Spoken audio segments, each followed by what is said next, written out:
कहानी की शुरुआत होती है साल 1940 में, जब आर्मी ऑफिसर जॉन को पकड़ लिया गया और उसे एक कागज पर दस्तखत करने को कहने लगे, जिसमें लिखा हुआ था कि वो एक जासूस है। और क्योंकि ये बात झूठ थी, इसीलिए जॉन ने साइन करने से मना कर दिया। तभी वो लोग जॉन की बीवी को भी ले आए, जिसे सिपाहियों ने इतना टॉर्चर किया था कि अब वो भी जॉन के जासूस होने वाली बात को कबूल रही थी। इसके बाद कई कैदियों को एक प्रिजन कैंप में भेज दिया गया। उन्हें बताया गया कि ये पूरा इलाका उनकी जेल ही है, क्योंकि वो जगह बर्फ से घिरी हुई थी। इसीलिए अगर कोई भागने की कोशिश करेगा तो जिंदा नहीं बच पाएगा। भगौड़ों के सर पर इनाम भी रखा जाता था, इसीलिए जो लोकल लोग हैं वो भी मार देंगे तुम्हें। फिर सभी कैदियों के सर मुंडवा दिए गए और रात को जब खाने का समय हुआ तो उन्हें बहुत ही कम खाना मिला। विटामिन की कमी की वजह से बहुत सारे आदमियों को रात को दिखना कम हो गया था। फिर स्मिथ नाम के आदमी ने गलती से थोड़ा खाना गिरा दिया। एक मजबूर कैदी तुरंत उस पर झपट पड़ा, लेकिन स्मिथ ने तुरंत पैर रखकर अपना खाना बचा लिया। जॉन को उस आदमी पर दया आई और उसे अपना खाना दे दिया। इस पर स्मिथ ने उसे कहा कि ज्यादा दयालु बनना भारी पड़ेगा, यहाँ पे लाडले जान चली जाएगी यहाँ पे। स्मिथ के वहां से जाने के बाद रॉय नाम के कैदी ने जॉन को बताया कि वो एक अमेरिकन है, सिर्फ इसी वजह से उसे पकड़ लिया, जेल में डाल दिया। जॉन ने बताया कि मुझे भी झूठे आरोप में फंसाया गया है भाई, जिस पर रॉय हंसते हुए बोला कि मैंने तो बस गलत मूवी में एक्टिंग कर ली, ये गुनाह है मेरा। फिर अंदर हम वाका नाम के कैदी को देखते हैं जो जुआ खेल रहा था। रॉय ने जॉन को उसके बारे में बताया कि एक खतरनाक बदमाश है। गार्ड्स वाका को कुछ भी करने से नहीं रोकते, इसीलिए सब लोग उससे डरते हैं। कुछ दूसरे कैदियों को गुलाम मजदूरों के तौर पर पकड़ा गया था। अब जॉन बात करने लगा कि भाई यहाँ से भागना हो तो क्या करें, लेकिन रॉय ने कहा कि नामुमकिन है भाई। उसने चेतावनी दी कि जिंदा नहीं बच पाएगा भाई। उसी वक्त वाका ने कैदी से उसकी स्वेटर मांगी। जब उस आदमी ने मना किया तो वाका ने चाकू निकाल कर उसे घोंप दिया। फिर एक दूसरे कैदी ने उसका स्वेटर उतार कर वाका को दे दिया, जिसे देकर उसने जुए में हारे हुए पैसे एक तरह से चुकते कर दिए।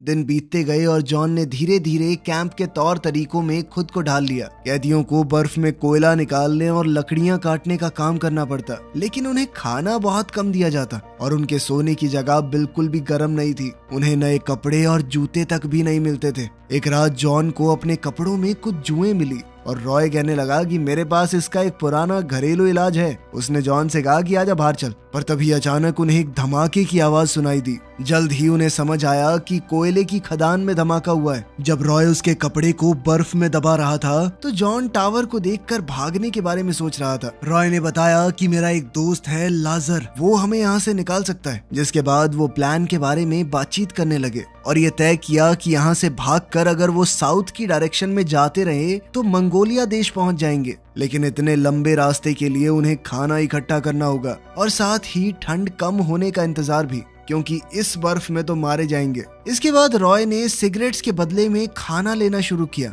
जिसे उसने लकड़ी के ढीले फर्श के नीचे छुपा दिया। जॉन ने दबाए हुए कपड़ों को चेक किया और देखा कि सारी जुएं वहीं जमा हो गई थी। कुछ समय बाद सिपाही कैदियों को काम पर ले जाने की कोशिश करने लगे, लेकिन तेज बर्फबारी आंधी की वजह से उनका चलना मुश्किल होने लगा और कुछ आदमी गिरने लग गए। सिपाहियों ने कैदियों को थोड़ी देर के लिए लेटने दिया, ये कहते हुए कि हमें कोई परवाह नहीं है अगर तुम मर भी गए तो। जब स्मिथ ने शिकायत की तो उसके सर पर बंदूक तान दी गई, लेकिन वो गार्ड को नजरअंदाज करके जंगल की तरफ जाने लग गया। फिर सिपाही भी सभी कैदियों को जंगल के अंदर ले गए। कैदियों ने जल्दी से लकड़ियों को जोड़कर एक छोटा सा बसेरा बना लिया और वो स्मिथ को भी साथ शामिल होने को कहने लगे। अगले दिन सभी कैदियों में से स्मिथ और जॉन को कोयले के काम के लिए चुना गया। वहाँ उन्हें लगातार खांसी का सामना करना पड़ा, क्योंकि सांस लेना बहुत मुश्किल था। ऊपर से गुफा के अंदर कभी भी टूट फूट शुरू हो जाती। हवा की कमी की वजह से जॉन गिर पड़ा और उसे ऐसा लगने लगा जैसे वो अपने घर पहुंच गया हो। वो अपने भ्रम में अपने घर की तरफ बढ़ने लगा कि तभी एक गार्ड उसे गोली मारने को पूरी तरह तैयार था। खुशकिस्मती से स्मिथ ने उसे समय पर वापस खींच लिया। उसका शुक्रिया अदा करते हुए जॉन ने उसे अपने भागने के प्लान के बारे में बताया, लेकिन स्मिथ ने कहा कि रॉय तो सालों से लोगों को पागल बना रहा है, जो भी नया कैदी आता है उसके साथ ऐसा ही करता है वो। फिर भी जॉन भागने की जिद पर अड़ा रहा और स्मिथ उसके साथ चलने के लिए तैयार हो गया। उस रात जॉन रॉय को बिस्तर से खींचकर बाहर ले आया ताकि उसे दिखा सके कि आंधी इतनी तेज है कि उनके पैरों के निशान ढक जाएंगे, इसीलिए उन्हें अभी निकल जाना चाहिए। लेकिन रॉय जिद करने लगा कि ये मुमकिन नहीं है और खाना कम होने के बहाने देने लगा। इस पर जॉन सोच में पड़ गया कि ये आदमी मुझे पागल तो नहीं बना रहा। लेकिन उसी वक्त वाका ने दोनों को देख लिया तो वो वापस अंदर चले गए। इसी बीच आंद्रेस को पता चल गया कि काजिक नाम का एक कैदी अपनी रात को ना दिखने वाली बीमारी को छुपा रहा है। इस पर काजिक कसम खाने लगा कि दिन में उसे बिल्कुल ठीक दिखता है। रात को भाई तेरा कंधा पकड़ के चल लूंगा ना, क्या हो गया। उसने आंद्रेस से अपने प्लान को छुपाने की गुजारिश की ताकि वो भी इस प्लान का हिस्सा बना रहे। इसी दौरान स्मिथ ने अपनी सोने की घड़ी लाजर को दे दी ताकि वो उसी में भागने की जानकारी ले सके। फिर लाजर ने बताया कि उन्हें भागने के लिए जनरेटर बंद करना होगा, जिससे उन्हें 10 मिनट का घप अंधेरा मिलेगा और उन्हें भागने में बहुत आसानी हो जाएगी। ये काम तब करना होगा जब फौजियों की शिफ्ट बदलती है। जब वो लोग सही समय का इंतजार कर रहे थे तभी वाका ने अचानक से जॉन पर झपट्टा मार दिया और उसकी गर्दन पर चाकू रखकर कहा कि मुझ पर जुआरियों का बहुत कर्ज है, इसीलिए वो भी यहाँ से भागना चाहता है। जॉन की गर्दन पे चाकू था, वो इस हालत में नहीं था कि मना कर पाए, तो भाई को मानना ही पड़ा। जैसे ही भागने का समय आया तो कैदियों ने जनरेटर बंद कर दिया और तारों को काट कर भाग गए।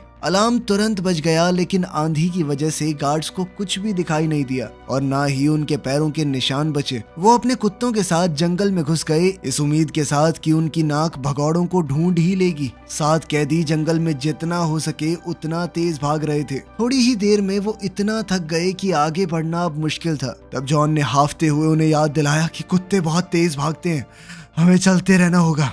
उन्होंने फिर से आगे बढ़ने की कोशिश की, लेकिन बर्फ उनकी आंखों को अंधा करने लग गई थी, इसीलिए अब वो छुपने की जगह ढूंढने लगे। जॉन ने रुकने से इनकार कर दिया क्योंकि उसका मानना था कि ये आंधी गार्ड्स को भी तो रोक रही होगी जैसे उन्हें रोक रही है। फिर उसने वाका का चाकू लिया और पेड़ों की छाल काट कर अपने लिए एक मास्क बना लिया, जिससे वो अपने चेहरे को बर्फ से बचा सकेंगे। अब वो बिना किसी दिक्कत के चल सकते थे। कुछ समय बाद जब आंधी रुकी तो वो लोग आराम करने के लिए एक जगह बैठ गए और उन्होंने अब अपना पूरा खाने का सामान इकट्ठा किया। तब जॉन ने देखा कि वाका ने रॉय की जैकेट पहनी हुई थी। तब वाका ने बताया कि रॉय लगभग हमें धोखा देने ही वाला था, लेकिन मैंने उसे चुप रहने पर मजबूर कर दिया और उसका जमा किया हुआ सारा खाना लेकर आया हूँ। फिर जब उन्होंने दोबारा सफर शुरू किया तो स्मिथ ने चुपके से जॉन से कहा कि वाका को साथ लेना शैतान से सौदा करने जैसा है। इसके बाद अचानक दूर से उन्हें चीखों की आवाज सुनाई देने लगी, लेकिन वो सिर्फ भेड़िए थे। दिन बीतने लगे और जॉन जैसे तैसे अपनी ट्रेनिंग का इस्तेमाल करते हुए धूप की दिशा को देखकर रास्ते का चुनाव करने लगा। ये सब देखकर वाका बहुत खुश हुआ। उसने जॉन से कहा कि कुछ भी हो भाई, मैं तेरा साथ दूंगा। ये लोग मेरे बारे में उल्टा फुल्टा बोलेंगे, तू सुनना मत।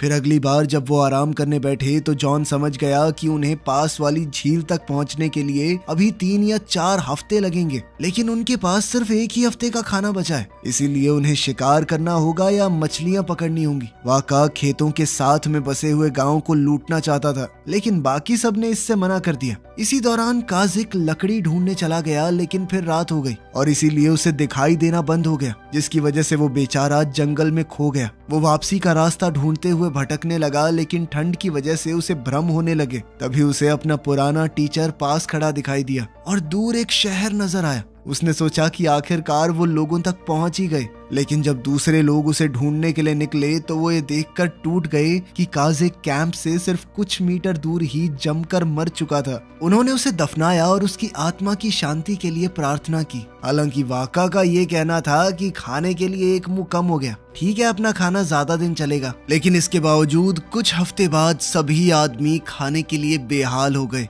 इतना कि वो जमीन से कीड़े और घोंसलों से अंडे पकड़ने लगे। उनके शरीर इतने थक चुके थे कि आगे बढ़ पाना बहुत मुश्किल था, इसीलिए उन्होंने एक गुफा में पनाह ली जहां टोमास ने होश में रहने के लिए दीवारों पर पेंटिंग बनानी शुरू की। एक रात वाका ने जॉन से पूछा कि इनमें से कौन सबसे पहले मरेगा। उसकी बातों से ऐसा लग रहा था कि अब वो अपने ही साथियों को खाने के लिए तैयार था। अचानक से उन्हें कुछ आवाज सुनाई दी और उन्होंने देखा कि कुछ भेड़िए एक मरे हुए जानवर को खा रहे थे। आदमी दौड़ते और चिल्लाते हुए लकड़ियां हिलाने लग गए, जब तक कि भेड़िए डरकर भाग नहीं गए वहां से। फिर जॉन ने देखा कि उसके सभी दोस्त इतने भूखे थे कि जानवरों की तरह उस जीव के शरीर को खाने लगे। इससे तंग आकर जॉन ने अकेले ही झील ढूंढने का फैसला किया। और दूसरों से कहा कि अगर मैं 1 हफ्ते में वापस ना आऊं तो बिना मेरे ही सफर को जारी रखना। एक लंबा सफर तय करने और बारिश से बचने के बाद जॉन को फिर से भ्रम होने लग गया,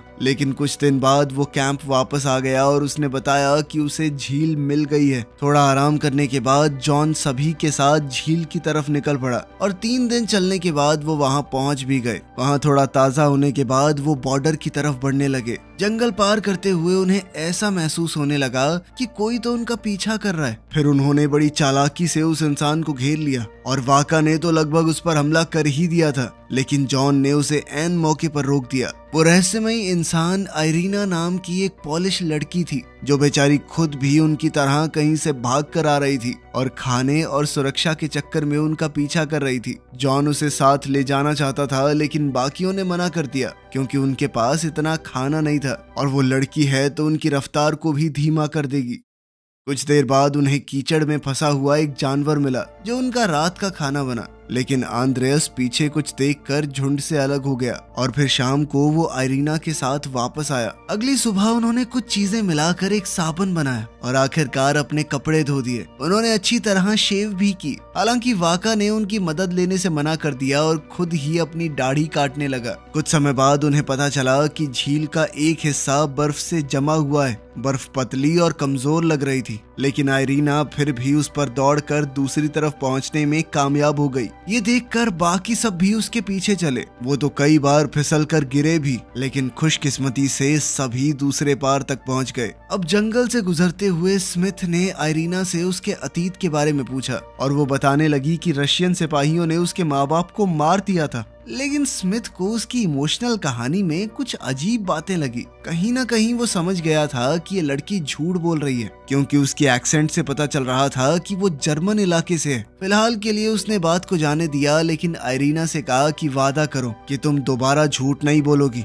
कुछ समय बाद उन्हें दूर एक कस्बा दिखाई दिया और उन्होंने खाना लेने के लिए चुपके से वहां घुसने का प्लान बनाया, लेकिन इसमें पहचाने जाने का बहुत बड़ा जोखिम था। अगर किसी भी तरीके से जेल तक ये बात फैल गई कि वो इस तरफ आए हैं तो उन्हें ढूंढना शुरू कर दिया जाएगा और वो लोग ये जोखिम नहीं उठा सकते। इसीलिए फैसला हुआ कि जंगल के रास्ते से घूमकर निकलेंगे। शाम को उन सब ने देखा कि वाका वहां से गायब है और सब सोचने लगे कि कहीं उसने हमें धोखा तो नहीं दे दिया। उसी पल वाका वापस आ गया और स्मिथ गुस्से में उस पर झपट पड़ा और उसे गालियां देने लगा। तभी वाका ने अपना बैग खोलकर मरे हुए जानवर दिखाए और कहा कि यार एक कुत्ते को भी मारना पड़ा, जीने का यही घिनौना रास्ता बचा है हमारे पास। वो एक चुराई हुई शराब की बोतल भी लाया था और कहने लगा कि आज मेरा बर्थडे है, चलो मनाते हैं। रात को खाने के दौरान वाका ने एक फोक सॉन्ग गाना शुरू किया और आयरीना भी उसके साथ गाने लगी, जिससे वाका को एहसास हुआ कि वो भी उसकी तरह सड़कों पर रही है। अब सबको पता चल चुका था कि आयरीना ने झूठ बोला था, इसीलिए आयरीना ने आखिरकार अपनी कहानी सुनाई। उसके माँ बाप दोनों जासूस थे। कुछ साल पहले उन्हें गिरफ्तार कर लिया गया और उनके बच्चों को अनाथ आश्रम भेज दिया गया। उस अनाथ आश्रम में जब मेरा भाई मर गया तो मैंने वहां से भागने का फैसला किया। अगले दिन उन्होंने सफर जारी रखा, लेकिन रास्ते में एक जगह ऐसी आई कि वहां बहुत ज्यादा मच्छर थे, जिस वजह से उन सब के चेहरे सूजकर बिगड़ गए। जब उन्होंने कुछ लोकल लोगों को गुजरते देखा तो नोटिस किया कि मच्छर उनके ऊपर हमला नहीं कर रहे। पकड़े जाने के डर से उन्हें छुपे रहना पड़ा, लेकिन जोरोन बाहर निकलकर एक आदमी से इस बात का राज पूछने चला गया, जिसके बाद उस आदमी ने उसे एक हार पहना दिया जो मच्छरों को दूर रखता है, जिसके बाद सब शांति से अपना सफर जारी रख पाए। दिन बीतते गए और आयरीना ने एक एक करके सबसे बात की, उनकी कहानियां जानी। आंद्रेयस एक वक्त पर प्रीस्ट हुआ करता था, टोमास एक पेस्ट्री शेफ जो एक एक्टर बनना चाहता था, जोरोन एक अकाउंटेंट था जिसने एक बार नासमझी में किसी गवर्नमेंट बिल्डिंग की फोटो खींच ली, जिसके बाद उसे जासूसी के नाम पर गिरफ्तार कर लिया गया, और स्मिथ एक इंजीनियर जो काम ढूंढने के लिए रशिया आया था। जब उसे गिरफ्तार किया गया तो उसके बेटे को गोली मार दी गई। अगली बार जब वो आराम के लिए रुके तो आयरीना ने स्मिथ के पैरों के घाव अपनी स्कर्ट के कपड़े से साफ कर दिए। जल्द ही वो कुछ रेल की पटरियों तक पहुंच गए थे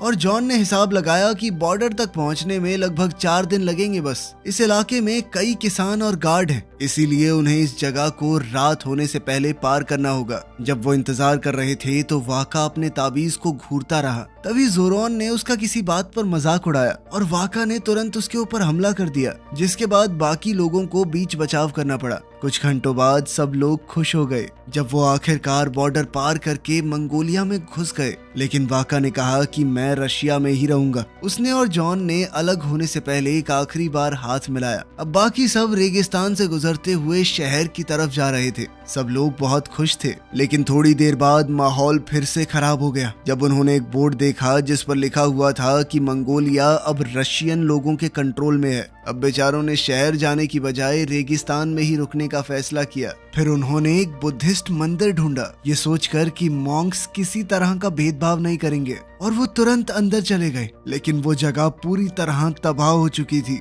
जमीन में दफन की हुई कई खोपड़ियां मिलने के बाद आंद्रियस ने बताया कि रशिया में भी यही हुआ था। पादरियों को गोली मार दी गई या गिरफ्तार कर लिया गया और धर्म पर हर तरह से बैन लगा दिया गया था। आंद्रियस के चर्च को भी इसी तरह तोड़ दिया गया था, और जब उसने चर्च को देखा तो गुस्से में आकर उसने एक जवान गार्ड को मार दिया था। सभी चर्चा करने लगी कि क्या किया जाए, और इस फैसले पर पहुंचे कि इंडिया में ही बचा जा सकता है, लेकिन वहां पहुंचने के लिए चाइना को पार करना होगा। अगले कुछ हफ्तों तक वो तपती धूप के नीचे रेगिस्तान में चलते रहे। एक दिन अचानक उन्हें कुछ घुड़सवारों ने घेर लिया, तो उन्होंने अपने आप को तिब्बत जा रहे अमेरिकन बताया। खुशकिस्मती से उन घुड़सवारों ने उन पर विश्वास कर लिया और बिना कुछ कहे वहां से चले गए। फिर कुछ देर बाद एक जवान घुड़सवार वापस आया, जिसे दूसरों ने उन्हें पानी देने के लिए भेजा था। दिन बीतते रहे और वो लोग धूप से बचने के लिए टहनियों और कपड़ों के टुकड़ों से अपने सर और पैर ढककर चलते रहे। उन्होंने पानी को बहुत संभाल कर इस्तेमाल किया, लेकिन फिर भी वो खत्म हो गया। तभी स्मिथ को कुछ दूर पेड़ दिखाई दिए, लेकिन जॉन ने उसे समझाया कि तुझे वहम हो रहा है, और उसने सबको दक्षिण की तरफ बढ़ते रहने को कहा। जब स्मिथ बहुत घबरा गया तो बाकी लोगों ने उसे शांत करते हुए उसका साथ देने का फैसला किया। कुछ देर चलने के बाद उन्होंने अपने ऊपर एक पक्षी को उड़ते हुए देखा, जिससे साबित हो गया कि स्मिथ को वहम नहीं हुआ था। सभी खुश होकर जितना तेज हो सके उतना तेज दौड़ने लगे, और आखिरकार उन्हें कुआं मिल गया। उन्होंने बहुत सारा पानी पिया और रात के लिए वहीं पर अपना कैंप भी लगाया। सुबह वो जितनी बोतलें और बर्तन भर सकते थे भर कर दक्षिण की तरफ चल पड़े।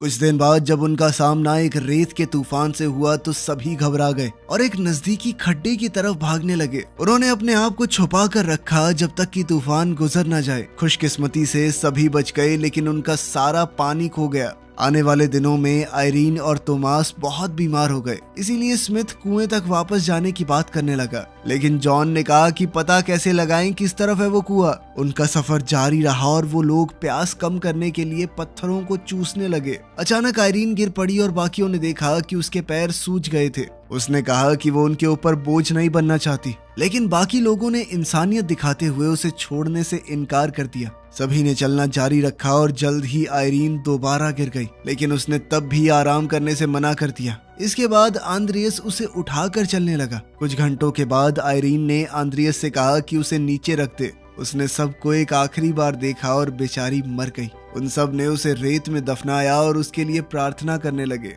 सभी ने एक बार फिर से सफर जारी रखा। हर गुजरते दिन के साथ उनके पैरों के घाव और खराब होते चले गए। तोमास उन सबका हौसला बनाए रखने के लिए सबके चित्र बनाने लगा और उसने एक मुस्कुराती हुई आयरीन की एक बहुत ही खूबसूरत पेंटिंग बनाई। लेकिन ये उसकी बनाई आखिरी पेंटिंग थी, क्योंकि इसके बाद वो भी मर गया। उसे भी वहीं दफन करके ग्रुप आगे बढ़ गया। कुछ दिन बाद जॉन ने दूर पहाड़ियां देखकर कहा कि पानी की खोज करने हमें वहां चलना चाहिए, मगर स्मिथ इतना थक चुका था कि वो बेचारा हिल भी नहीं पा रहा था। उसने कहा कि तुम मुझे छोड़ के चले जाओ। जॉन ने जोरॉन और आंद्रेयस को आगे भेजा, जबकि खुद वो स्मिथ के पास ही रुका रहा, जो कि गिर चुका था। शाम तक जॉन स्मिथ को घसीटकर दोस्तों के कैंप तक ले आया, लेकिन बदकिस्मती से उन्हें अभी तक पानी नहीं मिला था। अगली सुबह जोरॉन जाग गया जब उसे महसूस हुआ कि एक सांप उसकी टांगों के बीच से गुजर रहा है। उसने उस सांप का पीछा किया और एक छोटा सा पानी का गड्ढा ढूंढ लिया। आदमियों ने झुककर पानी पिया और कुछ पानी स्मिथ के मुंह में भी डाल दिया, क्योंकि वो हिल भी नहीं पा रहा था। फिर उन्होंने सांप को मारकर दोपहर के खाने में पका लिया। तभी खाना खाते वक्त आंद्रियस का एक दांत गिर गया। उस रात स्मिथ ने जॉन से कहा कि मुझे छोड़कर चले जाओ, लेकिन जॉन ने कहा कि जब तक तुम जिंदा हो तुम्हें छोड़कर हम नहीं जाएंगे। बातों बातों में जॉन ने कहा कि मैं किसी भी हाल में एक बार दोबारा अपनी पत्नी को देखना चाहता हूँ। बेचारी को फौजियों ने बहुत टॉर्चर किया था। उसकी ये कहानी सीधा स्मिथ के दिल पर जाकर लगी। अगले दिन वो आगे बढ़ने के लिए उठ खड़ा हुआ और उन्हें जल्द ही एक नदी मिल गई। इससे उन्हें इतनी ताकत मिल गई कि वो लोग पहाड़ियों की तरफ बढ़ सकें और आखिरकार ग्रेट वॉल ऑफ चाइना को पार करके वो हिमालय की पहाड़ियों तक पहुंच गए। इन बर्फीली पहाड़ियों में उन्हें एक छोटा सा निशान मिला जो तिब्बत को दर्शाता था। उन बर्फीली पहाड़ियों में उन्हें एक मॉन्क मिला जिसने उन्हें बताया कि इंडिया अब पास ही है और साथ ही वो उन्हें अपने साथ पास की बुद्धिस्ट मोनेस्ट्री में ले गया। उन्हें आखिरकार इतने लंबे समय के बाद असली खाना मिला। वहां पर मॉन्क्स के लीडर ने कहा कि इंडिया जाना चाहते हो तो थोड़ा वेट करो, ठंड को जाने दो,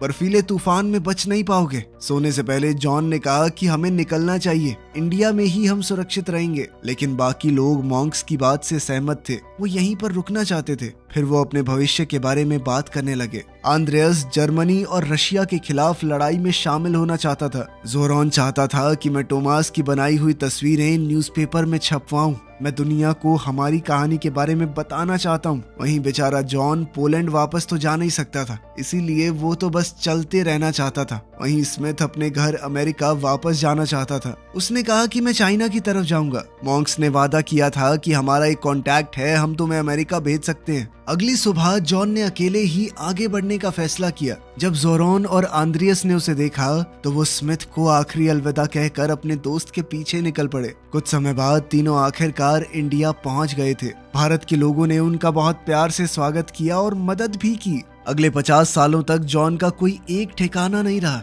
लेकिन फिर आखिरकार पोलैंड आजाद हुआ। जॉन ने अपना पुराना घर ढूंढा और छुपी हुई चाबी से दरवाजा खोला। अंदर जाते ही वो खुशी से भर गया क्योंकि उसकी पत्नी उसका इंतजार कर रही थी। तो कैसी लगी ये खूबसूरत कहानी कमेंट्स में जरूर बताना। मिलते हैं अगली वीडियो में।